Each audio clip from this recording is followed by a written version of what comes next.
un petit point presse avant d'aller visiter l'usine proprement dit. Je vais passer la parole successivement à François Delima, qui est le directeur des allumettes, et à Philippe Lachaud, qui est le directeur commercial. Il date de 1851 et que le savoir-faire s'est transmis de génération en génération. Terrain.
Comme à tout la qualité des produits. Et ça, depuis qu'il y a des produits importés, les réclamations que nous recevons, c'est généralement sur ces produits faits dans certains pays éloignés. Et puis bien sûr, et là il y en a beaucoup dans la salle, vous avez notre dynamisme commercial. Donc là vous avez des gens qui sont près de nos clients. L'allumette, elle a été intégrée, je crois, depuis 1935 à l'activité de la CEITA. Elle fait donc partie depuis longtemps de nos activités. Et je dirais même qu'au-delà de notre activité, l'allumette fait partie de notre personnalité, puisque que deviendrait la CEITA dont le A final évoque les allumettes.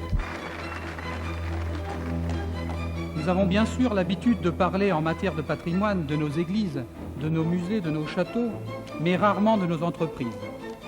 Cette fabrique d'allumettes, comme on l'appelait en 1851, lors de sa création, a vu passer au fil des ans des générations de Saintinoises et de Saintinois, et d'habitants de Béthisy-Saint-Pierre, de Béthisy-Saint-Martin, de Saint-Sauveur, de Verberie, de Néry. L'entreprise reste l'endroit où nous passons la plus grande partie de notre temps. Il nous faut préserver ces entreprises comme un patrimoine, en la valorisant par des visites, ce qui nous encouragera à les conserver comme un bien précieux.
Pour le groupe de travail chargé d'organiser la manifestation, 9 mois de préparation ainsi que de nombreuses réunions ont été nécessaires.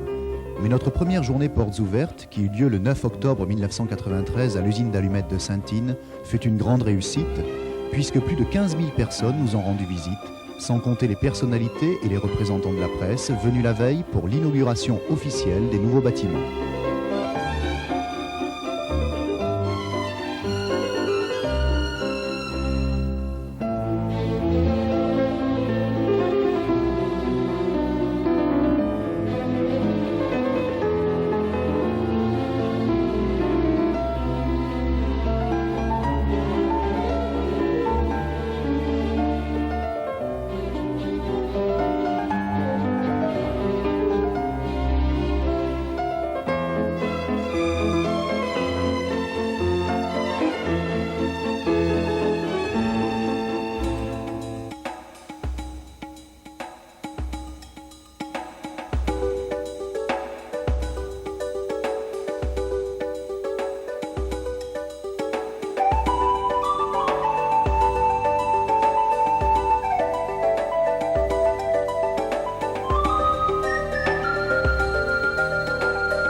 Se garer dans les champs là-bas à l'extérieur. Et après, j'ai dit, bon, ben, on l'a dépassé, il faut revenir. Il y avait des gendarmes sympathiques là au coin qui m'ont dit, c'est pas la peine d'insister, vous ne passerez pas. Alors j'ai retraversé le village de l'autre côté. Et là, ben, j'ai dit, on se gare et on y va à pied. Et on est arrivé, là, on nous a fait entrer à 4h15. Mais sur la route, c'était depuis l'entrée de Saint-Sauveur, depuis la route qui tourne de Compiègne pour venir à Saint-Sauveur, c'était le bouchon, quoi. Donc quand j'ai vu ça, j'ai dit, il doit y avoir du monde. Nos efforts se sont portés sur l'ensemble des facteurs indispensables au bon déroulement d'un tel événement. La réception des invités, la réunion de presse, la sécurité, le balisage, le processus de fabrication, les cadeaux que nous voulions offrir à tous, l'accueil de nos collègues venus de tous les établissements de la CEITA, l'information de la journée, la réalisation d'un film, le concours de maquettes et bien d'autres petites choses encore qui font d'une journée portes ouvertes une journée de fête. Car cette journée fut vraiment la fête que nous voulions offrir à tous nos invités, les voisins, les anciens, nos parents et amis, le public.